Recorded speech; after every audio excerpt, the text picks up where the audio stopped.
নিচের লিঙ্কটাতে ক্লিক করলে আপনার কাছে এই যে SRH প্যাকেজটা, যে ইনস্টলেশন ফাইল, সেটা ওপেন হবে। আপনি প্যাকেজ ইনস্টলারে ক্লিক করবেন। ইনস্টলারে ক্লিক করার সঙ্গে সঙ্গে দেখবেন SRH DEVর যে ভার্সন আছে, সেই ভার্সনের যে এপিকেটা আছে, সেই এপিকেটা আপনার মেশিনে ইনস্টল হয়ে যাবে। ইনস্টল হয়ে যাওয়ার পর আইকন চলে আসছে আপনার মোবাইলে, আপনি ডাবল ক্লিক করবেন, অ্যাপটা ওপেন হয়ে যাবে। অ্যাপটা ওপেন হয়ে যাওয়ার পর আপনার কাছে ঠিক এরকম একটা স্ক্রিন আসবে, welcome to survey for rural housing. আপনি কন্টিনিউ করবেন। হচ্ছে যে আপনার ইমেল আইডি এবং পাসওয়ার্ড, ইমেল আইডি এবং পাসওয়ার্ড এই দুটো জিনিস আপনার যখন ইউজারটা তৈরি হয় তখনই দিয়ে দেওয়া হয়েছে, আপনার কাছে চলে আসছে। আপনি লগ ইন করার সঙ্গে সঙ্গে আপনি ওটিপিটা দিয়ে দিলেন। ওটিপিটা দিয়ে দেওয়ার পর আপনি সাবমিট করবেন। আপনি যখনই সাবমিট করবেন, সাবমিট করার সঙ্গে সঙ্গে ও সাকসেসফুলি লগ ইন দেখাবে। যদি সব ঠিকঠাক থাকে আপনি প্রসিড করবেন।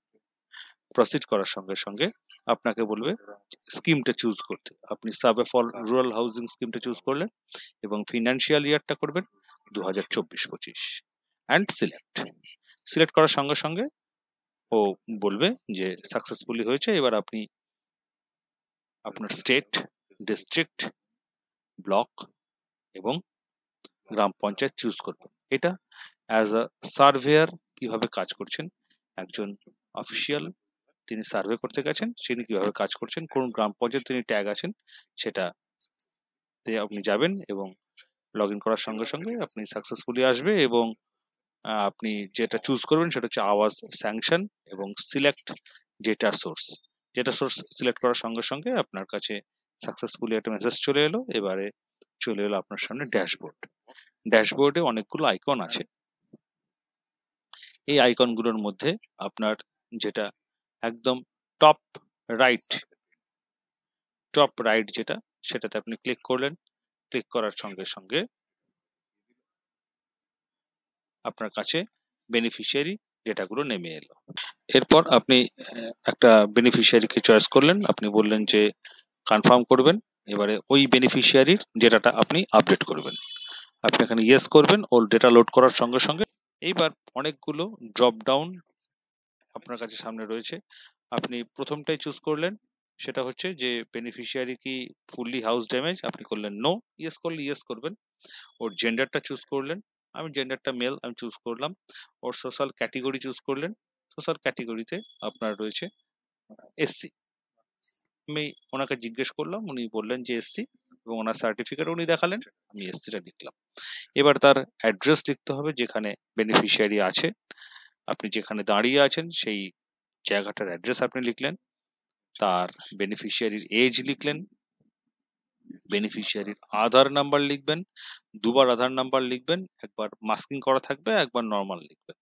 সে আধার নাম্বারটা কিন্তু ও চেক করে নেবে সেভ করার সময়, যে আধার নাম্বারটা ডুপ্লিকেট আছে না ডুপ্লিকেট নেই। এবার দেখবেন যে আপনার আধারে কি নামে রয়েছে। আধার কার্ড লেখা হয়ে যাওয়ার পর আধার কার্ডে কিভাবে তার নামটা রয়েছে সেটা লিখবেন। তারপর সেই বেনিফিশিয়ারির বাবার বা তার হাজবেন্ডের নাম লিখবেন।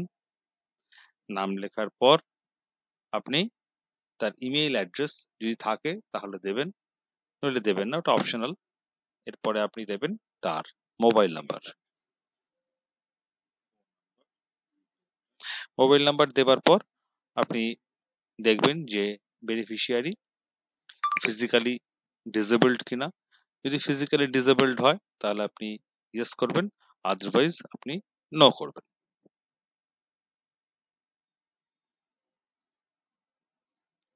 এবং দেখে নেবেন সে ল্যান্ডলেস কিনা। ল্যান্ডলেস হলে তার ইয়েস করবেন, নইলে নো করবেন। আমি দেখলাম সে ডিসেবলড নয় এবং সে ল্যান্ডলেস নয়, আমি নো করলাম। এরপর তার ব্যাংক অ্যাকাউন্ট ডিটেলসটা আসছে। ব্যাংক অ্যাকাউন্ট ডিটেলসটা যেহেতু যখন আওয়াজ প্লাসটা এন্ট্রি করা হয়েছিল তখন তার ব্যাংক অ্যাকাউন্ট ডিটেলসটা দেওয়া হয়ে গিয়েছিল, যার ফলে সেখান থেকে ডেটাটা ও রিট্রিভ করেছে। কিছু কিছু ক্ষেত্রে নাও পাওয়া যেতে পারে, তো সেক্ষেত্রে আমি একবার চেক করে নিলাম। যদি দেখি যে না সব ঠিকঠাক আছে তো ভালো, আর যদি দেখি যে না ওর ঠিকঠাক নেই তাহলে আমি ডু ইউ ওয়ান্ট টু আপডেটে ক্লিক করব। ক্লিক করার সঙ্গে সঙ্গে তার ব্যাংকের টাইপটা দেব সে ব্যাংক না কোঅপারেটিভ ব্যাংক না পোস্ট অফিস, তারপর তার ব্যাংকটাকে চুজ করব। এখানে চুজ করতে গেলে আমি মনে করলাম তার এসবিআই আছে, State Bank of India, State Bank of ইন্ডিয়াটা চুজ করলাম। স্টেট ব্যাংক অফ ইন্ডিয়াটা চুজ করার সঙ্গে সঙ্গে তার ব্রাঞ্চটাও আমাকে চুজ করতে হবে। আমার ব্রাঞ্চটা যেহেতু রামপুরহাট, আমি রামপুরহাটে চুজ করলাম। চুজ করার সঙ্গে সঙ্গে ওর করেসপন্ডিং আইএফএসসিটাও কিন্তু আমাকে দেখিয়ে দেবে। এরপর তার অ্যাকাউন্ট নাম্বারটা দুবার দিতে হবে। আমি অ্যাকাউন্ট নাম্বারটা দুবার এন্ট্রি করার পর আমাকে নেম অ্যাজ পার ব্যাংক এটা আমাকে লিখতে হবে। নেম অ্যাজ পার ব্যাংক লেখা আছে বিদ্যুৎ লাইট। যদি মনে হয় যে না কোনো স্পেলিং এ ছোটখাটো কোনো গন্ডগোল আছে তো আপনি সেটা কারেকশন করে নেবেন অ্যাকর্ডিংলি। ফাইট ওকে যেরকম হয় আপনি কমেন্টসটা এবার লিখুন যে বেসিক ডেটা ওকে, আপনি সব ঠিকঠাক পেয়েছেন। এবারে সেভ এবং সিনক্রোনাইজেশন করুন, করার সঙ্গে সঙ্গে ওটা ওকে হয়ে যাবে এবং সিনক্রোনাইজেশন কমপ্লিট হয়ে যাবে। আপনাকে সাকসেসফুলি মেসেজ দেখাবে। যদি কোনো সমস্যা থাকে তাহলে সঙ্গে সঙ্গে সমস্যাটা এখানে দেখিয়ে দেবে। দেখিয়ে দেওয়ার পর এবার আপনার হচ্ছে exclusion criteria, that is eligibility test, say beneficiary eligible কিনা সেই বাড়িটা পেতে। এখানে 10টা কোয়েশ্চেন আছে, সেটা আপনারা জানেন যে 10টা কোয়েশ্চেন আছে। সেই 10টা কোয়েশ্চেন ওনাকে কন্টিনিউয়াসলি করবেন 1 বাই 1 এবং আপনি যা পাবেন সেটার রেসপেক্টে ইয়েস অথবা নো করবেন। সার্ভেয়ার ওইখানে গিয়ে বেনিফিশিয়ারির সঙ্গে কথা বলছে এবং 10খানা প্রশ্ন বেনিফিশিয়ারিকে করছে বা তার এগেনস্টে ডকুমেন্টও দেখছে। দেখার পর তিনি তার মতন এখানে 11খানা কোয়েশ্চেন লিখলেন এবং সেভ অ্যান্ড সিনক্রোনাইজেশন করার পর এলিজিবিলিটি ইনফরমেশন সেভ হয়ে গেল। এরপর প্রেজেন্ট লোকেশন এবং প্রপোজড লোকেশন। প্রেজেন্ট লোকেশন মানে হচ্ছে যেখানে উনি দাঁড়িয়ে কথা বলছেন সেই জায়গাটার লোকেশন আপনি সবসময় আপনার জিপিএসটা ওখানে অন করে দেবেন। জিপিএসটা অন করে দেওয়ার পর আপনি প্রেজেন্ট লোকেশনের ছবি তুলবেন ও লঙ্গিটিউড এবং ল্যাটিটিউড নিয়ে প্রেজেন্ট লোকেশনের ছবি উঠে যাবে। এবং প্রপোজড লোকেশন মানে উনি বাড়িটা কোন জায়গাটায় করতে চাইছেন, হয়তো ওনার পাশে কিছুটা দূরে, বাড়িটার পিছনে যেখানে দাঁড়িয়ে আছেন তার থেকে হয়তো 10-15 মিটার দূরে বা 10-15 ফুট দূরে, সেইখানে আপনি সেখানে গিয়ে ছবিটা তুললেন। এবং প্রত্যেকটা ক্ষেত্রেই আপনাকে লঙ্গিটিউড এবং ল্যাটিটিউড অটোমেটিক্যালি নিয়ে নেবে এবং আপনাকে জিজ্ঞেস করে নেবে যে আপনার জিপিএসটা মোবাইলের জিপিএসটা অন করে নিতে এবং সেটাকে অ্যাক্সেস করতে তার জন্য আপনার কাছে পারমিশন নিয়ে নেবে। এরপর আসছে আপনার বিভিন্ন ডকুমেন্ট আপনাকে আপডেট করতে হচ্ছে, যেমন এখানে আধার কার্ড আপডেট করতে হবে, ব্যাংক অ্যাকাউন্ট আপডেট করতে হবে এবং প্রত্যেকটা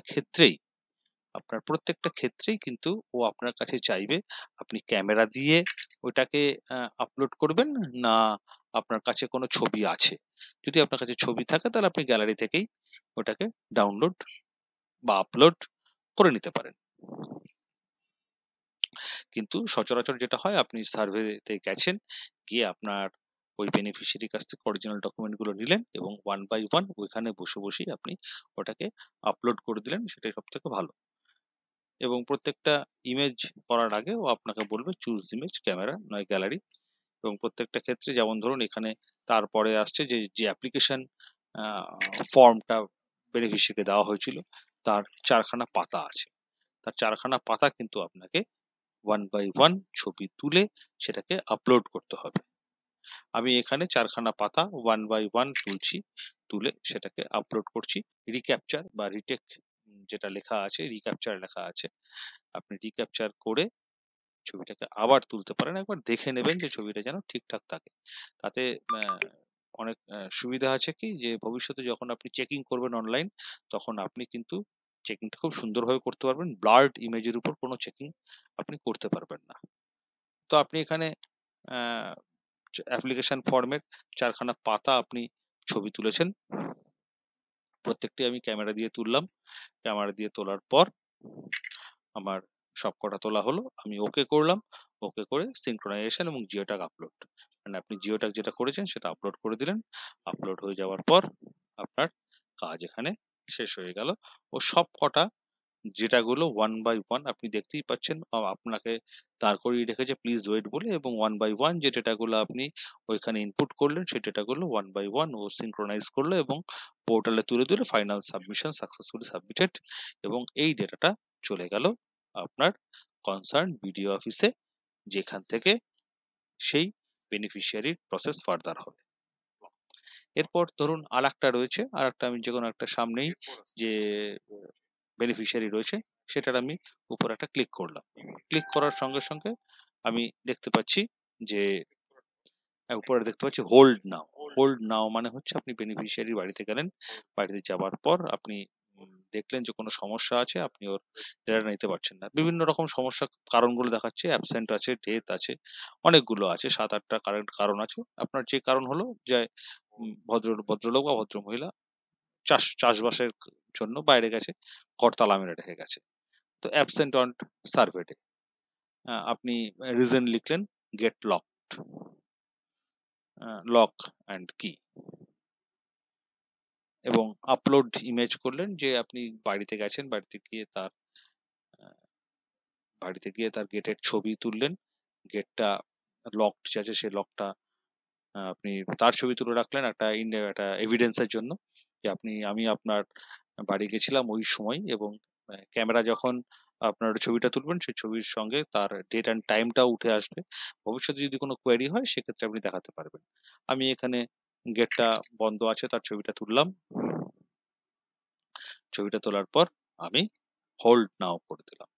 আমি হোল্ড নাও করার সঙ্গে সঙ্গে এটা কিন্তু সাকসেসফুলি হোল্ড হয়ে গেল, এবং ভবিষ্যতে আপনি দুদিন পর আবার গেলেন, ওই যে ওইখানেই আছে ওইটাই আবার ক্লিক করতে পারেন। সেই ক্লিক করলে আপনি দেখবেন উপরে লেখা থাকবে হোল্ড। এবারে এটাকে কি অ্যাক্টিভ করতে চান, তাহলে আপনি অ্যাক্টিভ করতে পারবেন, সেই ইনফরমেশনটা ও কিন্তু উপরে দিয়ে দেবে। আমার এই ভিডিওটার উদ্দেশ্য হলো যে একজন সার্ভেয়ার সার্ভেতে গিয়ে কিভাবে ডেটাগুলোকে এন্ট্রি করবে সেইগুলো। পরের আরো অনেক কিছু সার্ভেয়ারদের করতে হবে, সেগুলো আমরা পরের এপিসোডে দেখিয়ে দেবো। ধন্যবাদ। আমার এই ভিডিওটা ভালো লাগলে শেয়ার এবং লাইক করবেন।